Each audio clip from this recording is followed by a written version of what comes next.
And welcome to another video. My name is Emily and I am here to talk all about some books that I read in March. First off, I wanted to say a very big thank you to everyone for all of your lovely, wonderful comments that you left on my last video. It was just such fun to go through and read through those and reply to them, and I just so appreciate each and every one of you taking the time to leave comments on my last video. Yeah, so today, as I said, we're going to be talking about some books that I read in March. I'm going to do this a little bit differently than I think a lot of people do when they talk about their monthly reads. First off, I'm not going to tell you the total amount of books that I read in March because it is a little bit, this is a little silly, but it's a little treat to myself that I actually don't count how many books I've read in the year until the end of the year. Usually January 1st of the following year is when I will go through and add up all of the books that I've read for the year. And it is just so much fun to me to not know for sure how much I've read until the next year, and then I'm like, whoa, I read this many books. So I'm not going to talk about the total number of books that I read in March, and also I'm going to do something else a little bit differently. I'm not going to be talking about every single book that I read in the month. I am a pretty voracious reader.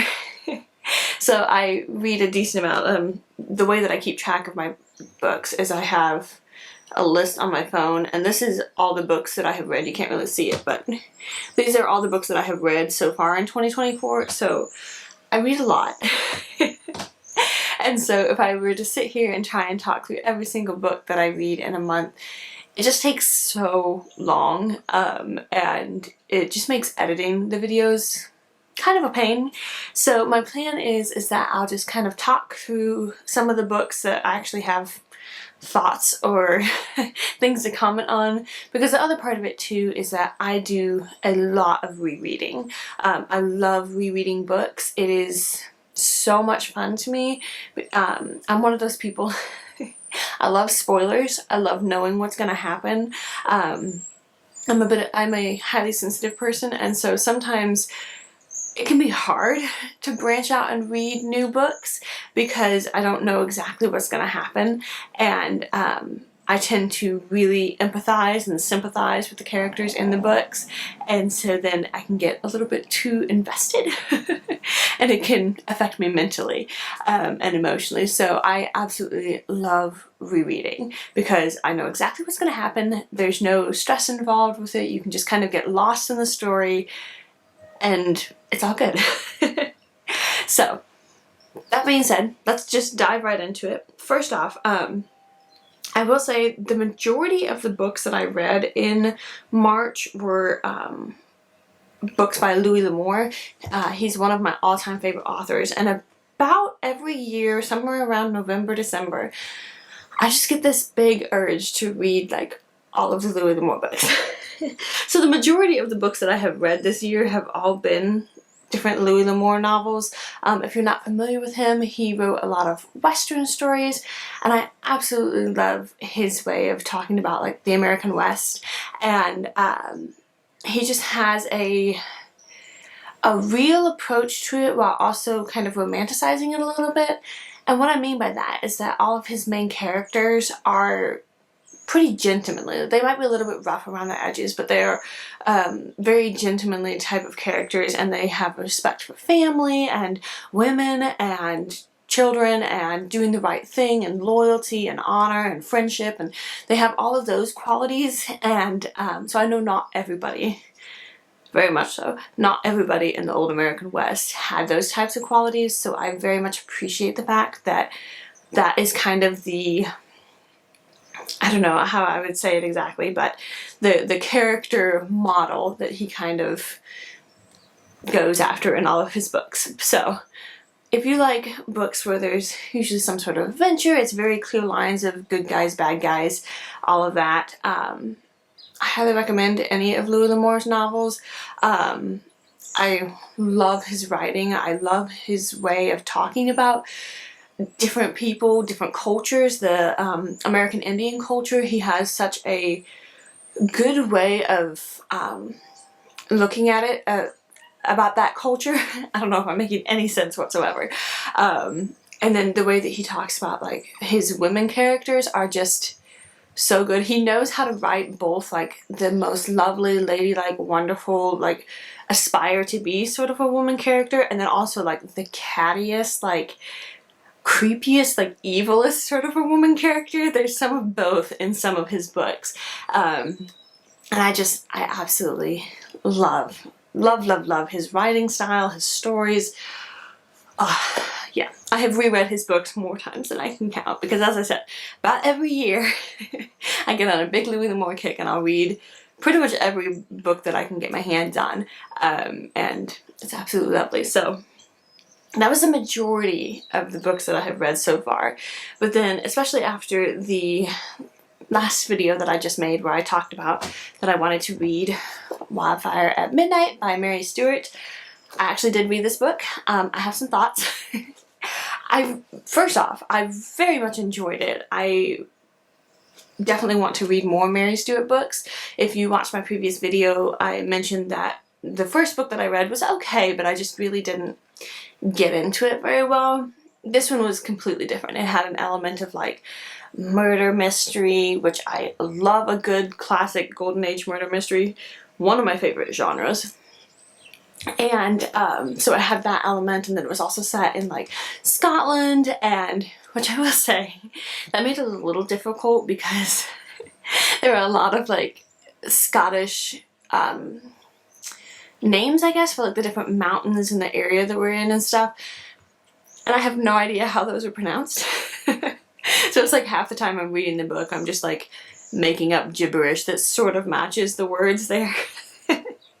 But anyway, really quickly, this book is talking about Giannetta, who had a messy divorce a few years ago, and she is a very hardworking lady. She works for as a model for I believe it's a magazine, but she works as a model, and she has decided to take a break. They're in kind of an in-between period between, like, I guess different dress collection releases or whatever, and so she decides to travel up to Scotland, the Isle of Skye. Is it in Skye? Yes, it is. Okay. I was like, wait a minute, maybe I blanked that. But yes, the Isle of Skye, and she goes up there to this kind of remote hotel. It's just in the middle of the countryside. People only go there to like fish or to climb the surrounding mountainside. And she gets there, and there's this kind of weird, almost strain amongst the other guests that are at the hotel there, and she finds out that fairly recently a young girl was murdered on one of the mountains, and it was sort of this kind of ritualistic murder. And it's a very tragic event, and it just seems to really be affecting all of the people at the hotel, because it's a strong possibility that one of the people in the hotel might possibly have done it, but the police aren't sure, so the murderer is still kind of at large. Well, the murderer is still out and about, and so it's kind of talking about that, and that's kind of the big theme of like trying to find out who the murderer is, which is probably why I really enjoyed it. I think I read this book in like 2 days or something, which for reading a physical copy of a book is actually pretty impressive for me, because I struggle to read the physical copies when I'm around like my toddler and stuff. I can read like on my Kindle or my iPad pretty easily because there's no like pages for the 1.5-year-old to like crumple and steal, and you can't lose your place and all of that. But yeah, I read it in like a day and a half or 2 days because I was just like, I need to know what happens.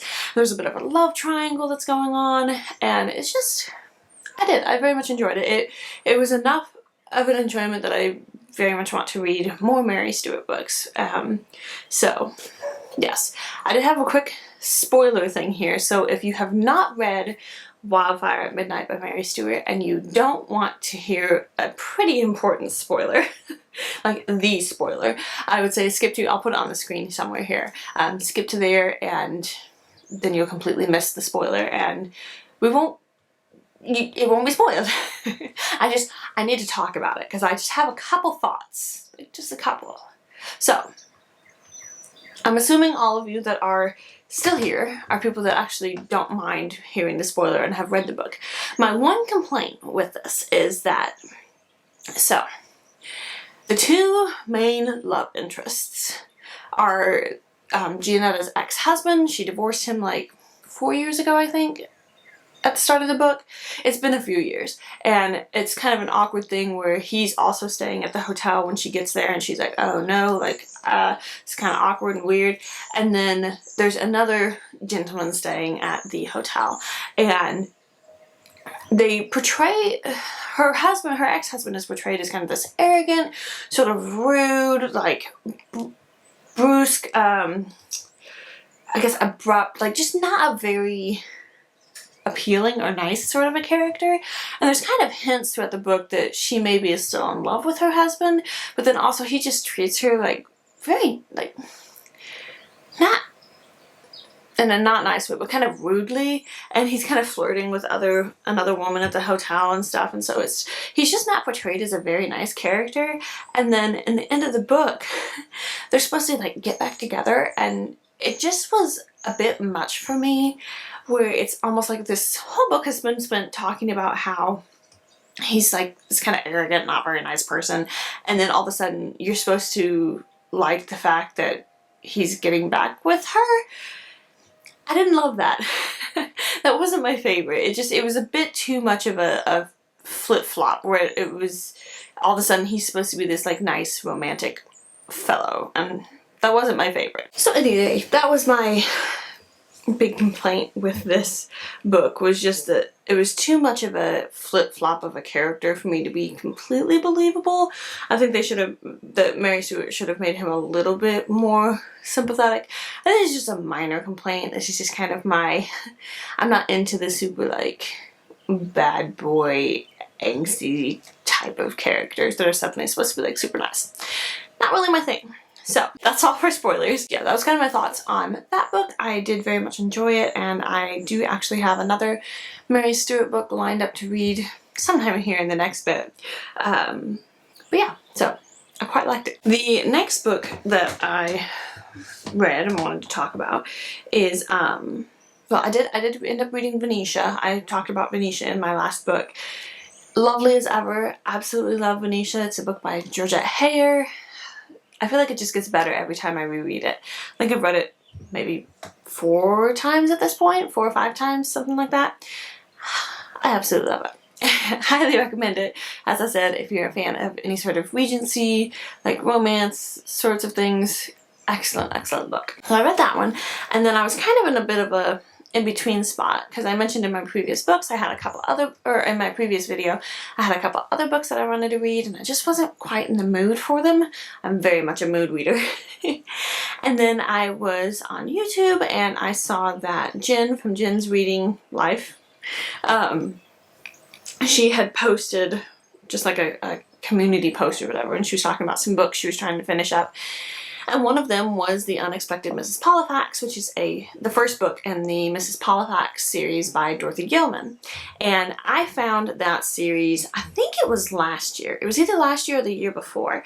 And it was probably the year before. It was very much an unexpected love, this series for me.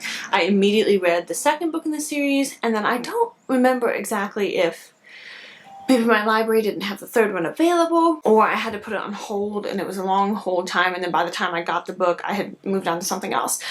I don't remember exactly, but I saw this post by Jen. Honestly, most of these books at the end of this month are books that are because of Jen, because I watched some of her videos and I'm like, ooh.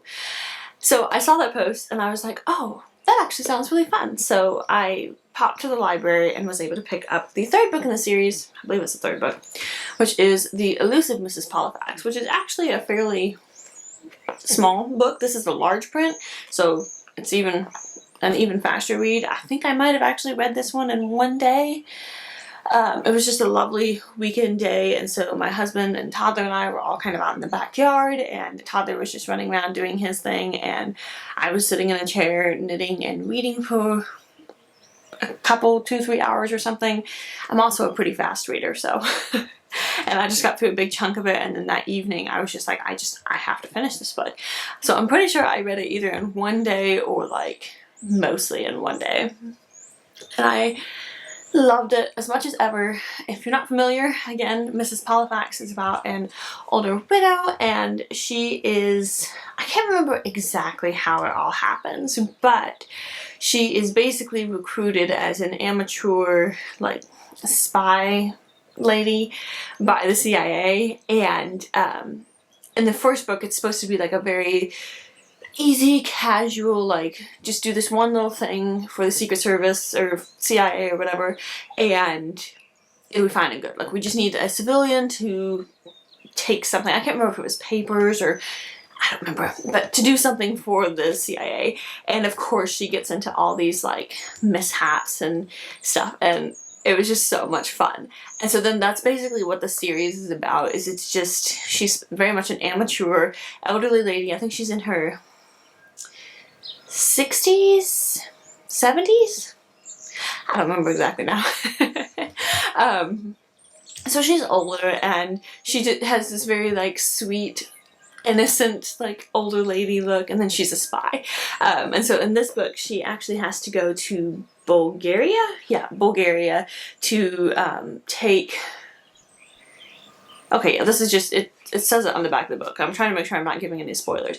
To take some passports, some, yeah, forged passports to the Bulgarian underground. How would you describe it? It's like the rebels against the Bulgarian government or whatever. And so of course she's going to do this, and she meets up with some different people, and there's all these mishaps, and she doesn't follow the rules that she's been told to do because she meets somebody that needs help and she wants to help them, and it's just a fun series. I have so thoroughly enjoyed it, and I absolutely loved the third book. I really want to get the fourth book in the series and keep going, because yeah, it was one of those things that I heard the series mentioned somewhere, and I was like, oh, maybe that'd be interesting, and it took me a long time to actually get to it, and then I read the first book and absolutely loved it. It was just so much fun. So I immediately read the second book, and that one was fantastic. And then, like I said, I don't know what exactly happened at the time, if yeah, if the library just didn't have it available right away or what it was, I'm not sure.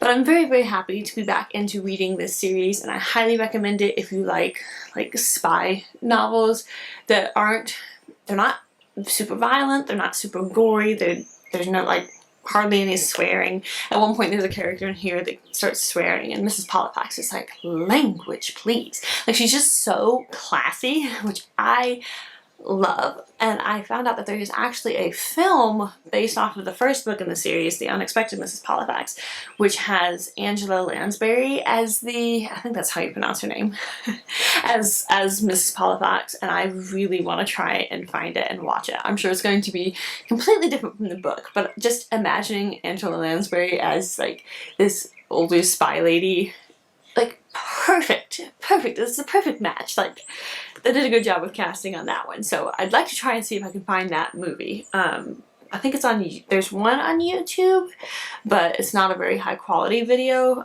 So we'll see. But anyway, highly, highly recommend this series. Absolutely loved it. Actually, I recommended it to my dad. I love it so much. And I don't recommend very many books to my dad because it's a little weird sometimes, but we kind of have similar tastes in sort of spy novels. Like, both of us read the 39 Steps by John Buchanan, which is like one of the first sort of spy novels.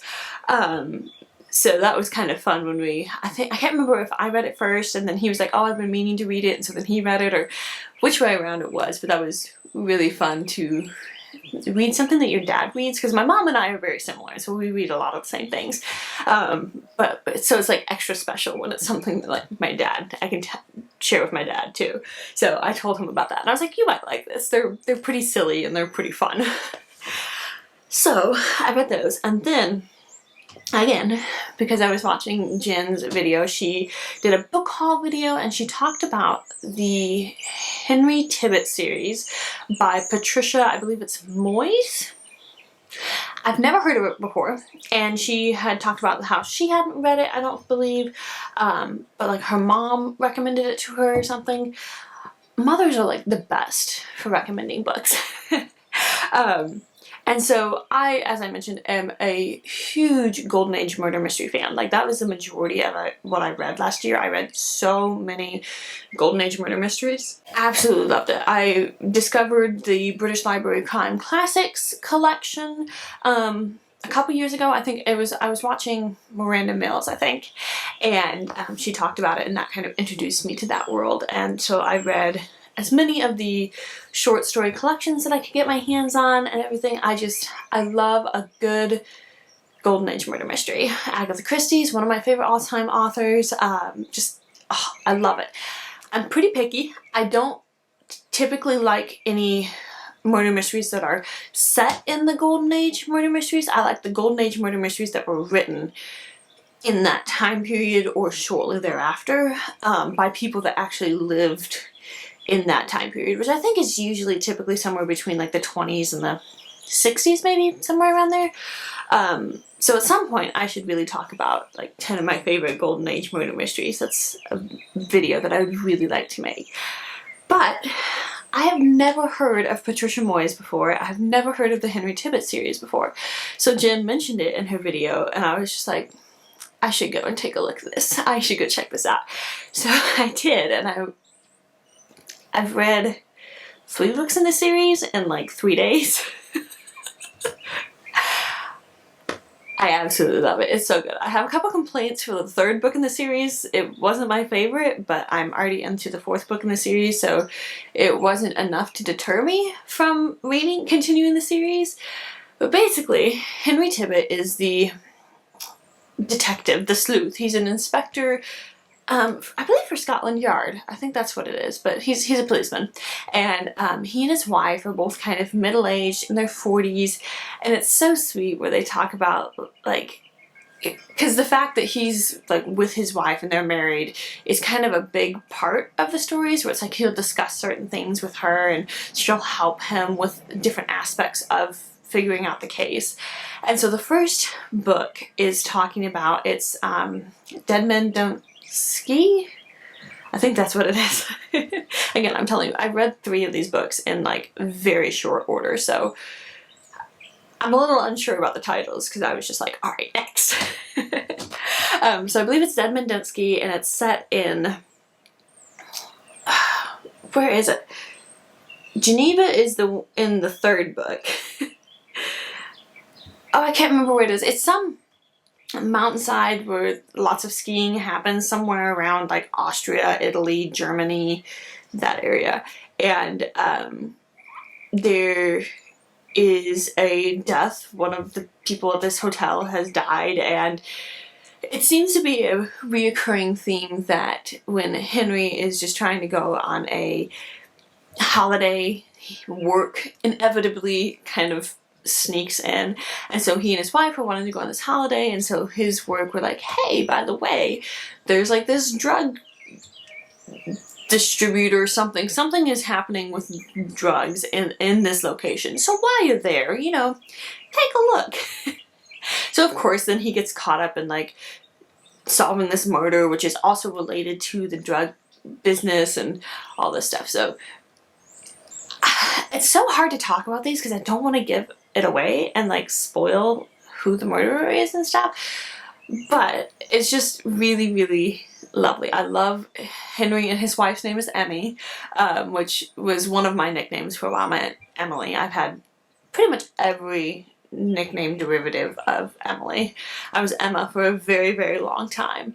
But anyway, so his wife's name is Emmy, and they're going together and they're on holiday, and he's like kind of annoyed because he's supposed to be on holiday, but now he's having to do work stuff, and it's just, it's lovely. I really, really enjoyed it. I loved the first book so, so much. And I immediately read the second one, which is something about a sunken sailor, maybe? And it's all about going down, I believe it's the coast of England, and he and Emmy are going with some friends of theirs that are sailing, and there was this death that happened a year or so ago, and Henry is almost immediately like, this is a little suspicious, like why did nobody question any of this? It was just written off as like an accident, and So then he starts like looking into it a little bit, but then it's like, then things start happening, and then another death happens, and then he's like, okay, like this is definitely a murder, like, and so then he has to solve that. And for that one, I guessed the murderer. I was so proud of myself. It is one of kind of my criteria, is like, if I can guess who done it before the end of the book, I'm like, oh, I have learned well from Agatha Christie, because you read enough Agatha Christie's, and even when I'm rereading the book for like the 5th time, sometimes I can't remember who did it. Like, she's so good at it. But I guess who did it for that one.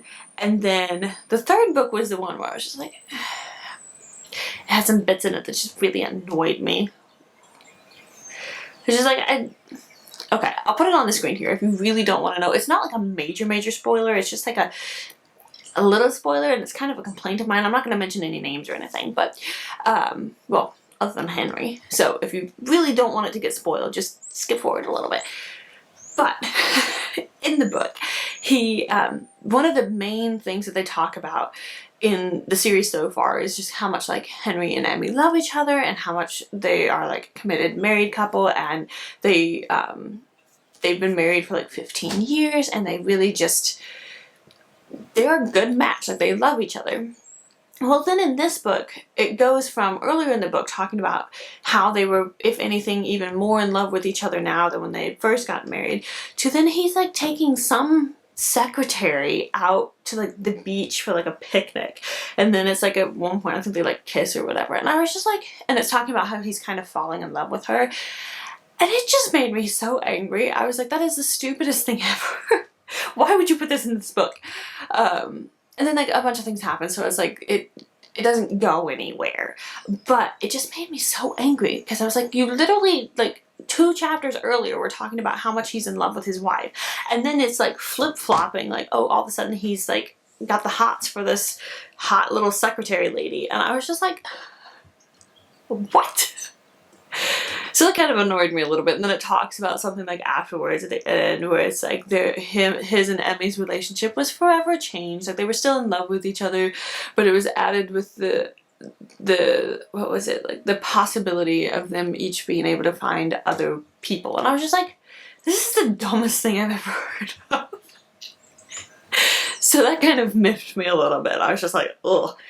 But I'm reading the next book in the series, and that's all the spoilers, so if you skipped for the spoilers, we're good. I'm reading the 4th book in the series, and I've just started it. I think I'm like 2 chapters in, and it's about like fashion in a fashion magazine, and I love that. I do a lot of sewing and knitting and crafting and stuff, and I love all that stuff, like from like vintage fashion, like that's my thing. And so it's like the old-fashioned like magazines, and they're talking about like Dior and all that stuff, and it's just, I'm excited. I'm gonna go and read some more of it. That's all that I have for this video for today. This is what I'm talking about. I think I talked about like 4 books, and I've got a 30-minute video. It's fine. I hope that you enjoyed it. I hope you found some books to add to your TBR. My next video plan is that I'm going to talk about my spring 2024 TBR. I have tried to do it in the past where I do like a monthly TBR, but it doesn't work for me. Like I said, I'm very much a mood reader, and so if I'm like, I'm going to read these 16 books during this month, it just kind of cramps my reading style. So I had the realization that what I'm probably going to try and do is do sort of 4 TBR videos throughout the year, sort of seasonally, so spring, summer, fall, winter, and that's how I'll kind of do my TBRs, and I think that'd be kind of fun.